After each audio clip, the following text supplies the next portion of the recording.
કહો તો તમને કહી દઉં એ પણ કે આપણે કોઈ પણ સંકલ્પ કરીએ તો કાયિક વાચિક અને માનસિક, શું કીધું?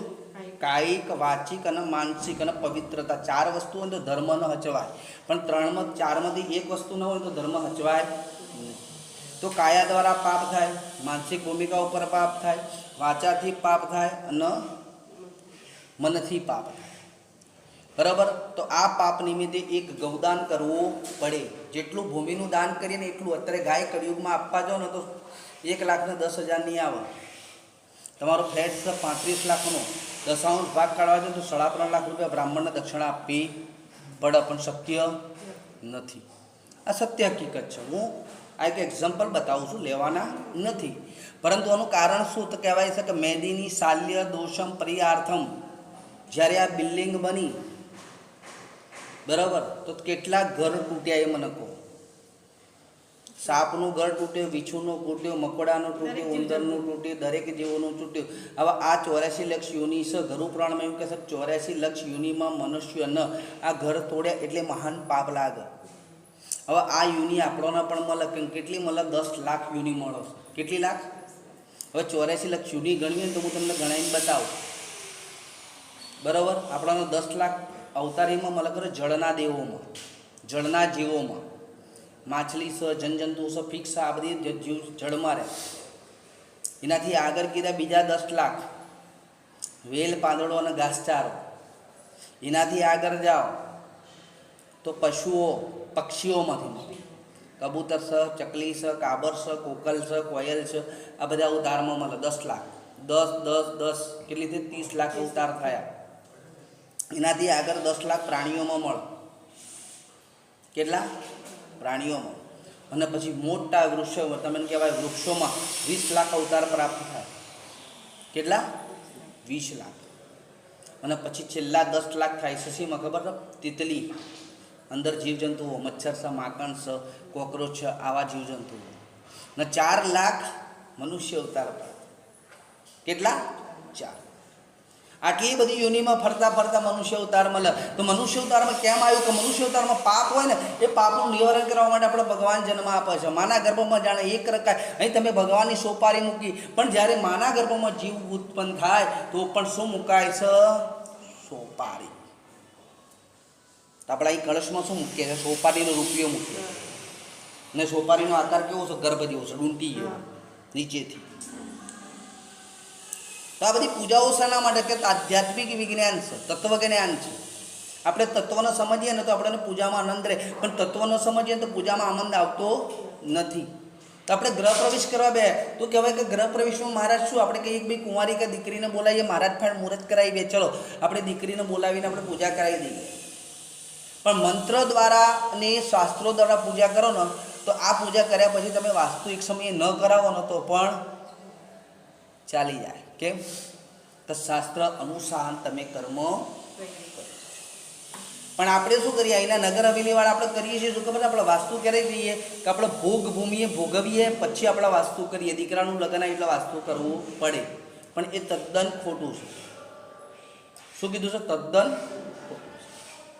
અહીંયા શું કીધું કે તમે જ્યારે રહેવા જાઓ ત્યારે પહેલે ભગવાનનું વાસ્તુ કરો, અને વાસ્તુ કર્યા પછી કંઈક ફર્નિચરનું નાનું મોટું કામ બાકી રાખો, અને એ યજ્ઞ થઈ જાય પછી એ કામ પૂર્ણ કરો, અને પછી તમે ભગવાનનો વાસ કરી શકો. પણ આપણે શું કરીએ? પહેલાં રહેવાઈએ ને પછી આપણે વાસ્તુ કરીએ. ક્યારે? ભાઈ દીકરાનું મયુરને પરણાવવાનું છે, ચલો આપણે વાસ્તુ કરી દઈએ. એ ચાલે નહીં. કેમ કે તો હું સમય વચ્ચે સાવધાન મનને મનાવ્યું, પણ દેવનું શું? અહીં શું કહેશે કે જ્યારે દેવ બોલાવવો હોય તો પહેલાં બોલાવવા પડે. આજે તમે વેવાઈના ઘેર જો કંકોત્રી આપવા જો, અથવા તમારી વેવાઈની કંકોત્રી તમે આ દીકરાના કાળ સરપણ થઈ ગયું, લગ્ન લેવાઈ ગયા, વસંત પંચમીના દિવસે તમે લગ્ન લીધા, પણ જો સુધી લગ્ન પડવું ના આવતો હોય તો તમે લગ્ન પાકા માનો છો? લગ્ન પાકા માનો છો? ના. પણ લગ્ન પડવું આવ પછી હાથ થાય કે ભાઈ કન્યા પક્ષથી લગ્ન પડવું આવ્યું છે, ચલો હવે જોનનું કહેવા. આ બધા નિયમો છે. એ નિયમો ભગવાન મનુષ્ય માટે લાગુ પડે તો ભગવાન માટે કેમ લાગુ નથી પાડતા? તો આ ઘર કુશ કિશોરભાઈ કહેતા કે શું કહે છે કે આ ઘર મારું.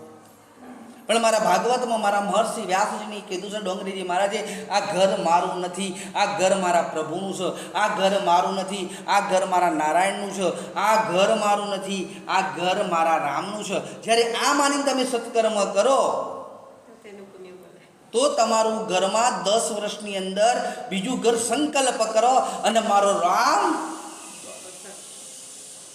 તમે કહો મારા ઘેર પુત્ર વધુ આવી જોઈએ, તમે ખાલી ભગવાનને 2 હાથ જોડીને કહે કે ભગવાન મને હવે થતું નથી, વૃદ્ધ અવસ્થામાં આવ્યો, હવે મારા ઘેર માણસની જરૂર છે, આટલી ખાલી 2 આંસુ પાડી તમે જો વેદના પ્રાપ્ત કરો તો ભગવાન તમને એ કામ સંપૂર્ણ રીતે પૂર્ણ કરે. પણ આપણે શું કહીએ છીએ કે મારું મારું મારું, ત્યાં ભગવાન રહેતો નથી, ત્યાં ખાલી માણસ અને રાક્ષસ રહેતો. તો અહીં સત્કર્મની વાત છે. તો ઘર બનાવ્યું, આ બિલ્ડરે ઘર બનાવ્યું, બિલ્ડરના મનમાં કોઈ ભાવ ખરો કે ઘર મારું? બિલ્ડરને હાલ તમે 10 લાખનો ચેક આપશો તો 3200નો ભાવ ચાલશે, તો કે કઈ વાંધો નહીં કિશોરભાઈ, હું તમને 3000માં આપી, 3000 રૂપિયા ભાવ કરીને આપી દો. કેમ કે એના કેન્દ્રમાં તો ગાંધી છે, એના કેન્દ્રમાં ભગવાન નથી. પણ તમારા કેન્દ્રમાં તો ભગવાન. તો કેન્દ્રમય એટલે કીધું તસ્માત ભાવી કારણમ. અહીં દ્વાર શાખામાં પણ ભગવાન છે.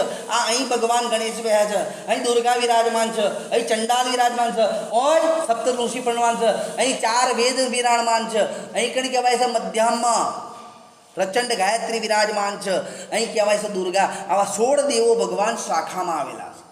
કેટલા દેવ? 16. અને 16 દેવોના અગ્નિ એને શું આપવું પડે નિવેદમાં? ખરે એક જ્યોત આપવી પડે. શું આપવી પડે? જ્યોત. 7 દાન આપવા પડે. આપણે અંદર માટીમાં મૂક્યા છે. હવે 7 દાન મૂક્યા, 7 દાનનું મહત્વ શું વિપુલભાઈ? હવે 7 દાન મૂક્યા, 3 દિવસે ફણગ તમારા અહીં વાસ્તુ કર્યા પછી, પૂજા કર્યા પછી એમ નહીં કે મારા એક ચલો ભાઈ ઘડો મૂકી દીધો, હવે આપણે ગમે ત્યારે રહેવા જઈએ ચાલે નહીં, પણ દિવસમાં 1 વાર અને નમસ્કાર કરવા આવવું પડે અને થોડું પાણીના ઉપર આમ કળશમાં રેડવા આવવું પડે. જેમ જેમ ઝવેરાથી માટલી ઢંકાઈ જાય ને તો સમજી લેવાનું કે તમારું કામ 100% સોના જેવું, અને 10 વર્ષે નવો એક ફ્લેટ બીજો લેવાય ન લેવાય. પણ શ્રદ્ધા પણ હોવી જોઈએ કે આ નારિયેલ નથી, આ માટલી નથી, આ મારી કુળદેવી છે, આ મારા પિતૃઓ છે, આ મારા 84 લક્ષ યોનિમાં 33 કરોડ દેવતાઓ છે. આવો જ્યારે ભાવ રહે ત્યારે ઈશ્વર 100% આયાદ રહેતો નથી. એટલે જ ભગવાને કીધું છે, ન દેવો વિત્તતે પાષાણો દેવો વિત્તવે ભાવ તસ્માદ ભાવી કારણ. તો દેવ પથ્થરની મૂર્તિમાં નથી, દેવ કાગળના કેલેન્ડરમાં પણ નથી,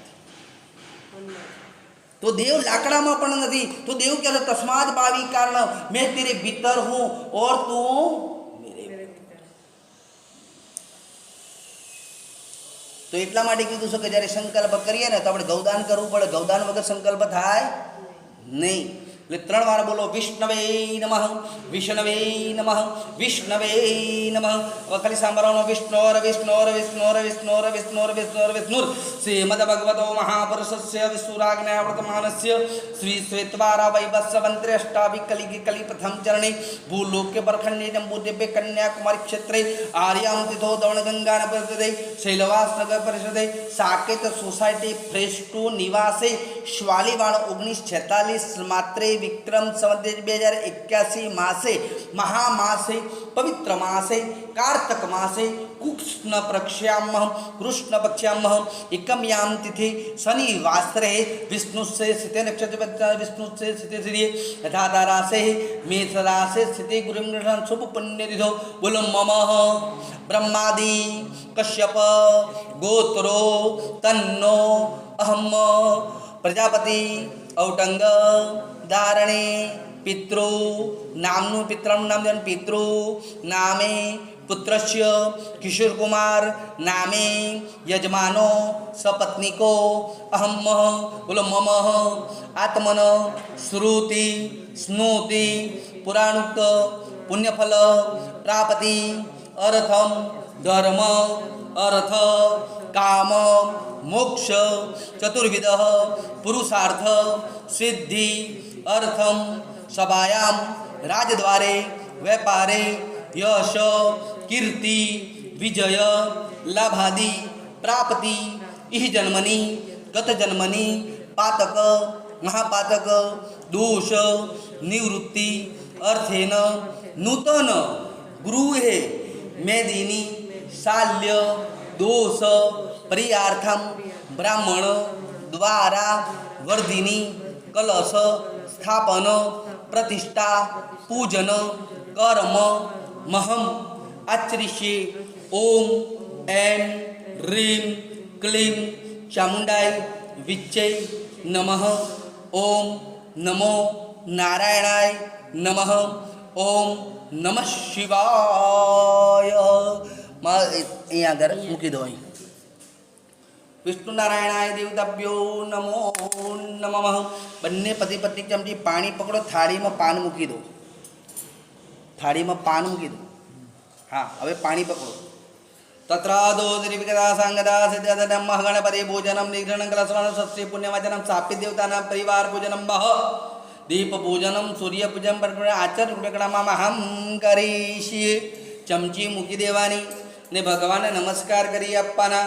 હરે મહાગણાનંદવા ગણપતિ ગ્રોહવામહે પ્રિયાનંદ પ્રિયપતિ ગ્રોહવામહે નિધિનંદ નિધિપતિ ગ્રોહવામહે વશોર્મમ અહમ જાની ગર્વતમ તમજાસિગતમ.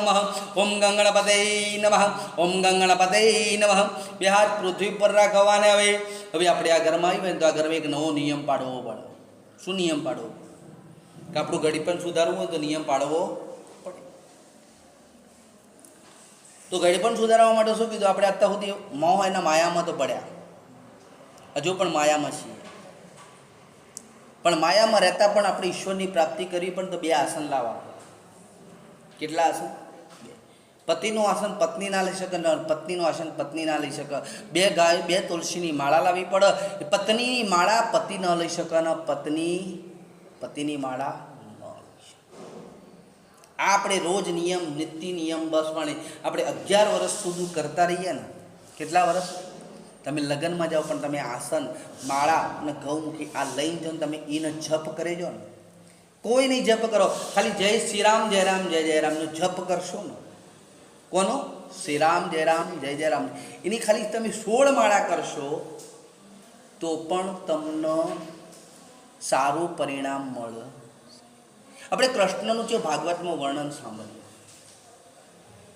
છે. ભાગવતજીમાં કૃષ્ણનું 10મો સ્કંદ આપણે સાંભળ્યું છે કે રોવું આવે, રૂંગું થઈ જાય કે કૃષ્ણ કેવો છે. પણ જ્યારે માણસ જાય છે ત્યારે એક જ શબ્દ બોલાય છે. શું? રામ રામ સત્ય. શું બોલાય છે? તો કેમ?